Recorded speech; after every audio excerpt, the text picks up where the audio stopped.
நான் பேராசிரியராக இருக்கும் போதும் சரி, பேராசிரியராக ஓய்வு பெற்ற போதும் சரி, என் ஆசானாக சீமானத்தான் பார்க்கிறேன். இது புகழ்ச்சி அல்ல, வெறும் புகழ்ச்சி அல்ல, உண்மை, வாய்மை. சரி, கலைஞரை படிப்படியா எழுதி எழுதி படிச்சு காவியம் படிச்சார், வீரம் படிச்சார் சொல்றீங்க, அவர் வழி வந்தவன் சொல்றீங்களே, மேடையில ஒரு துண்டு சிட்டு இல்லாம 2 வரி பேச முடியாங்க. இன்றும் சீமானுக்கு சூழ்ச்சி போட்டார்கள். மக்களே, விழித்துக் கொண்டார்.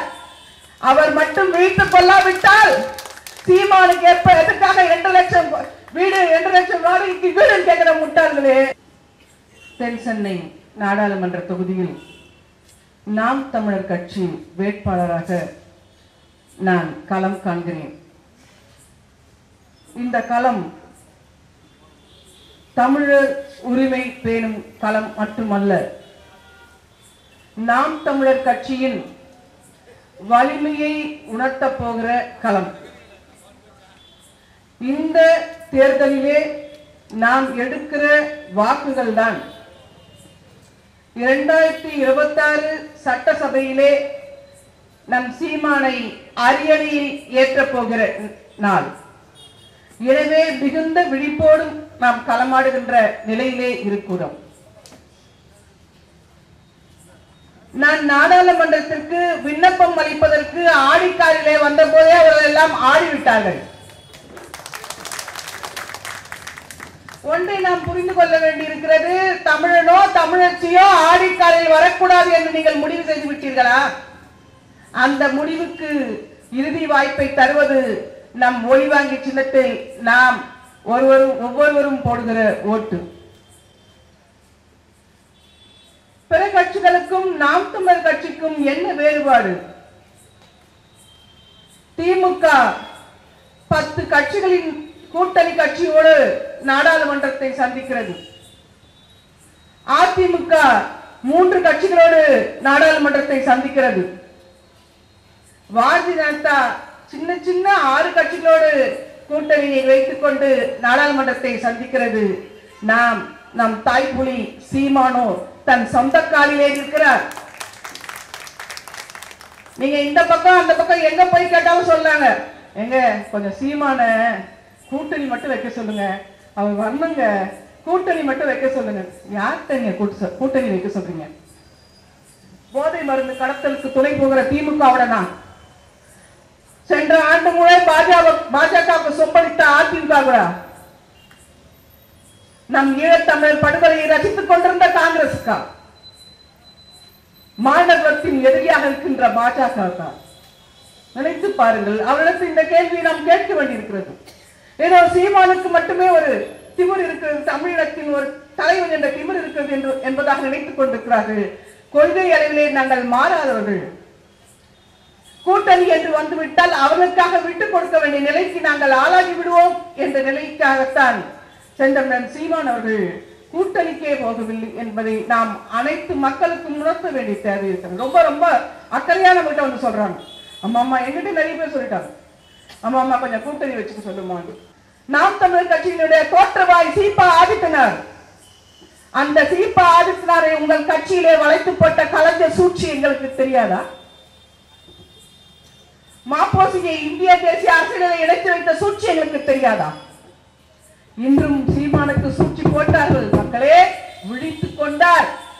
அவர் மட்டும் விழித்துக் கொள்ளாவிட்டால் சீமானுக்கு எதுக்காக 2 லட்சம் வீடு, 2 லட்சம் வாடகைக்கு வீடு கேட்கிற முட்டாள்களே. அவர் மட்டும் விழித்துக் கொண்டிருந்தால், நம் சார்பாக நிற்காமல் இருந்தால், திராவிட அடிப்படைகளை சேர்ந்திருந்தால், இன்று அவர் 500 கோடி அல்ல 1000 கோடிக்கு அதிபராயிருப்பார். கூட்டத்திலே உண்டியல் கொடுக்கிற கட்சி நான் பேசுறீங்க நாய்களா? நாங்கள் பிச்சை எடுக்கிறோம். பிச்சை புகிடும் கற்கை நன்றே என்று எங்களுக்கு தெரிகிறது. கற்ற கருவியை நாங்கள் பகுத்த வேண்டும் என்று நினைக்கிறோம். நாங்கள் பிச்சை எடுக்கிறோம். யார் எடுத்து எடுக்கிறோம்? எங்கள் மக்களிடத்து எடுக்கிறோம். நீங்க தானே பெருமையா பேசுகிற மக்களால், மக்களுக்காக, மக்களால் செய்யப்படுவது அரசு மக்களாட்சி என்று சொல்லி எத்தனை முறை நாங்க படிச்சு மண்பான் பண்ணி எல்லாரும் ஒப்பிச்சிட்டீங்கப்பா, எல்லாரும் படிச்சிட்டீங்களப்பா. நீங்க என்ன பண்றீங்க? நாங்க எங்க மக்களை நம்புறோம். கூட்டணி இல்லாமல் இருப்பதற்கு நாங்கள் மக்களை நம்புவது மட்டும்தான் காரணம். வாயிலாக, இந்த கூட்டத்தின் வாயிலாக நான் தமிழ்நாட்டு மக்களுக்கு ஒன்றை சொல்லிக் கொள்ள விரும்புகிறேன். நீங்கள் தமிழராக இருந்தால் உங்கள் ஓட்டு எங்கள் நாம் தமிழர் கட்சிக்கு விழாவிட்டால் எந்த ஜென்மத்திலும் தமிழனை காப்பாற்ற முடியாது. சங்க இலக்கியத்தை போய் திராவிட களஞ்சியம் சொல்றோம். இப்ப பேசுறாங்க தமிழ்நாட்டுல திராவிடர்களே வாக்கு செலுத்துங்க கேட்கிற துணி இருக்க. இங்க மட்டும் தமிழ வேண்டி இருக்குது. மேடை பேச்சுக்கு உனக்கு தமிழ் வர வேண்டியிருக்கு. சட்டசபையிலே திராவிடம் வேண்டி இருக்கிறதா? அன்றே அவன் அழிந்தான். நல்ல நினைவு வச்சுக்கோங்க. அன்னைக்கே அவன் அழிஞ்சு போயிட்டான். கன்னடமும் கலித்தெலுங்கும் கவின் மலையாளமும் துளும்பும் உன் உதரத்து உயிர் சேர்ந்து ஒன்று பல ஆயிரனும் உன் சீரமை திறமை என்று செயல் மறந்து வாழ்த்துது மேல் பாடிய கவிஞன் கேரள கவிஞன். அவன் பாடுறான். அவனுக்கு தெரியும் தமிழ் தொன்மையான மொழி என்று சொல்லி. நீ இங்க திராவிடியன் ஸ்டாக் என்ற திராவிட களஞ்சியம் சொல்ற. அதை முதல் அஞ்சாமியுடன் தட்டி கேட்டவர் சீமான். அப்படியே வாய மூடிட்டான். விடியல் தரப்போகிறோம் என்று வந்தார்கள். விடியல் அரசு வந்து விட்டதோ என்று மக்கள் மயங்கி விட்டார்கள். இந்த பக்கம் அதிமுக எப்பவுமே நம்ம மனசுல அதிமுக போயிடுச்சுன்னா திமுக சரி ஏதோ விடியல் தரப்போறான்னு நினைச்சா வெள்ளத்தை வடியாமையே விட்டு இந்த விடியல் அரசு. ஐயா சொன்னது போல சரி கலைஞரை படிப்படியா எழுதி படிச்சு காவியம் படிச்சார், வீரம் படிச்சாரு சொல்றீங்க. அவர் வழி வந்தவன்னு சொல்றீங்களே, மேடையில ஒரு துண்டு சிட்டு இல்லாம 2 வரி பேச முடியாது உன்னால. ஒண்ணும் இல்ல, என் வீட்டு நான் தமிழ் கட்சியில சின்ன பையன் பேசுற பேச்சு ஒன்னால பேச முடியுதா? அதையே பார்த்து படிக்கிற சொல்றாரு, அதே பார்த்து படிக்கிற மாதிரி, அதே தப்பா படிக்கிற மாதிரி, எல்லாத்துக்கும் எவ்வளவு வெட்கக்கேடான அரசியல். ஒரு அரசியல் தலைவருக்கு எதெல்லாம் இருக்கக்கூடாதோ அது மு.க. ஸ்டாலின் ஐயாவுக்கு இருக்கிறது. தமிழ்நாட்டில் வாழ்கிற சில மொழி பேசும் மக்களை நான் வேண்டி விரும்பி கேட்கொள்கிறேன். தமிழ்நாட்டின் நலத்தை காக்கின்ற ஒருவன் யாருக்கும் அஞ்சாமல் புறப்பட்டு வருகிறான். உங்கள் நலத்தை காப்பதற்காகவே வருகிறான். உங்களுக்கு கடமை இருக்கிறது. நீங்கள் தமிழ்நாட்டில் இருந்து கொண்டு எங்கள் வளங்களை பங்கு போடுவதால். எனவே நீங்கள் மனசாட்சியுடன் இந்த தேர்தலிலே வாக்களிக்க வேண்டும் என்று அந்த திராவிட சகோதரர்களை நான் கேட்டுக்கொள்கிறேன். கட்சியில 2-20 பெண்கள் வந்துடுறாங்களே, இயல்புதான், எல்லாருக்கும் தோன்ற இயல்புதான். மனுஷனா இருந்த எல்லாருக்கும் எல்லாமே தோணும். நான் அதை மறுக்கவே இல்லை. அந்த 20 பெண்களை இந்த அரசியல் படுத்துகிற தன்மையை கொஞ்சம் சிந்திச்சு பார்த்தீங்கன்னா அவன் மாபெரும் தலைவன். நான் பெண்ணினத்தின் சார்பாக பேசுற மட்டும் நினைச்சிடாதீங்க. நீங்களே ஞாபகம் வச்சுங்க, வள்ளுவர் சொல்லியிருக்கிறார், இல்லவன் இல்லவள் மாண்பானாள், உள்ளது என் இல்லவள் மானாக்கடை. சொல்லிட்டாரு. என்ன சொல்றாரு? இல்லது என் இல்லவள் மாண்பானாள். அந்த வீட்டுல இல்லாத எதுவுமே இல்லப்பா.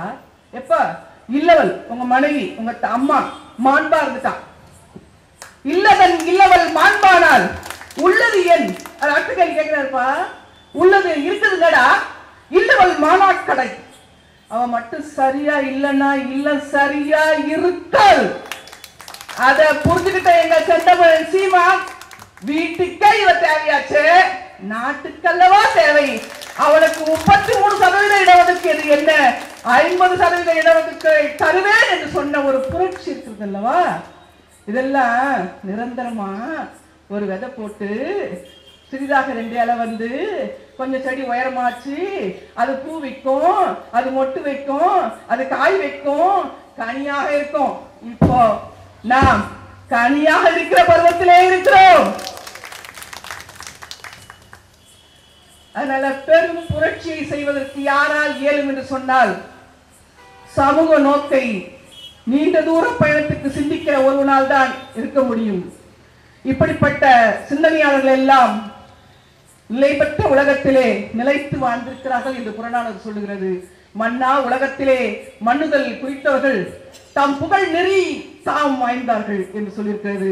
உலக வரலாற்றின் தலைவனாக இருந்தவர்கள் எல்லாமே நிலைத்த உண்மைகளை பேசியவர்கள்.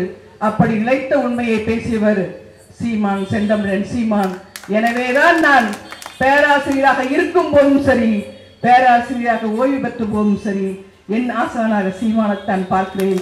இது புகழ்ச்சி அல்ல, வெறும் புகழ்ச்சி அல்ல, உண்மை, வாய்மை. நாம் தமிழர் கட்சி பிள்ளைகள் வாய்மைத்தான் பேசுவார்கள்.